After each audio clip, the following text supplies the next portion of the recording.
Hey guys, this is, an informational guide for people who, want to start selling Pokemon cards using sticker vending machines. Um, and you could use a soda machine to sell packs too. I've seen that, but I don't have any right now to show you. But so if you're gonna buy one of these guys, there's stuff that you probably should, if you're buying locally, you'll see variations of postings. Does it come with a stand?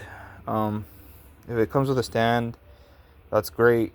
Otherwise, you're probably gonna spend like $75 buying one, or you can go make one, and the price will vary. Does it come with a plexiglass?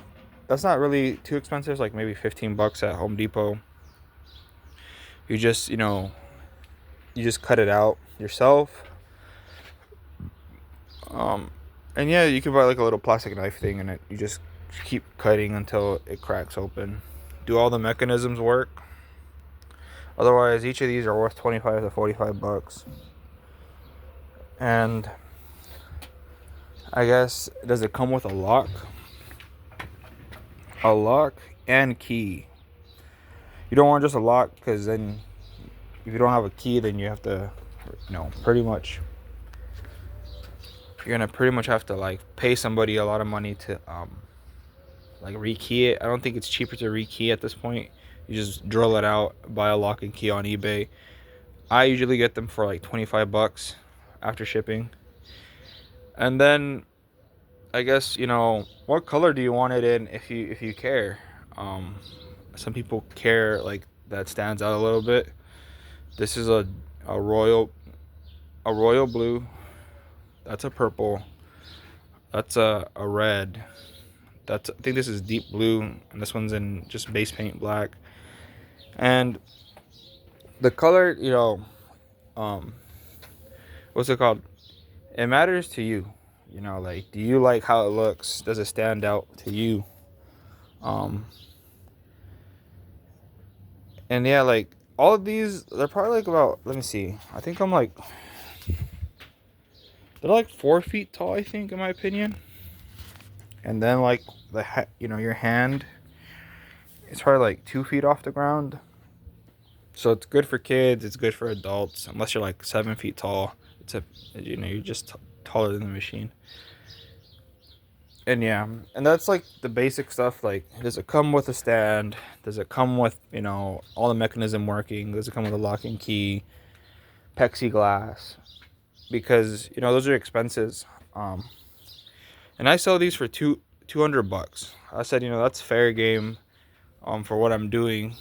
And if you buy this new, you probably spend $300. So 350 on eBay or a seller online. So that's if you buy local. That's what I think the market's going for. So that's what I priced them at. So this is where you put the cards.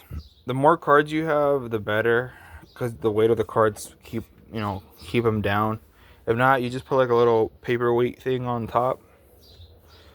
It could be a rock too. You could just put like a little rock, or you can buy it's called like a stopper weight, which also, like, once it hits the bottom, it like blocks it. But usually, you don't need to spend the money on those. You just put a paperweight on top. And yeah, all that happens is this thing goes back, and then the ridge pushes the cardstock out. Yeah, I don't have any coins at the moment to show you, but it's literally, that's it. This goes all the way back. There's like a point where the coins have a chance to exit. As soon as they exit, the mechanism is allowed to come back. And that's mainly it, guys. If you're interested in one of these, they're not too hard to like operate. If you did need to fix like the mechanisms, you need a screwdriver, a little bit of patience, some Windex, or maybe some like disinfectant spray, and just wipe down the mechanisms every time you go out there to like check up on these. And then lastly is the margins. For me, every card I sell for $1, half of it is profit and the other half is expenses. And the way I save my expenses is 20 cents for the little cardboard cover thing. 10 cents for the Pokemon card. And then 20 cents for rent, because I always pay rent for these places I put them up, unless you're lucky enough to get them rent free. But yeah, that's how I do it. 50 cents goes to expenses, 50 cents is profit. And then low months are like 30 bucks, high months are like 100 bucks for me. And it will vary depending on your location. If you're lucky enough to get a location with a lot of kids, a lot of youth, then your average is going to be higher. If you get yourself in an arcade, a place like a salon where, you know, moms bring their kids, the better. My opinion. You could, you know, I could be wrong. You know, it could be the opposite. You know, you get no sales for some reason. But that's my opinion. And this is if you're trying to sell Pokemon cards or some stickers or some tattoo prints. My main customer for the people who buy these off of me are people who sell out at card shows. So, you know, you go buy a booth, you want to help yourself sell singles, you stock these up with some type of, you know, lotto card, you know, like expensive card, and then boom, they gamble pretty much, like, to get that, you know, that expensive card. And they also have cool cards in there, but like that's usually the setup I've seen. And mainly the card vendors are the ones that are more interested in these versus the casual person. Casual people usually, like, they're interested, but they're not too invested because they don't want to, you know, buy the card stocks or you know, find a local business that they can put it in.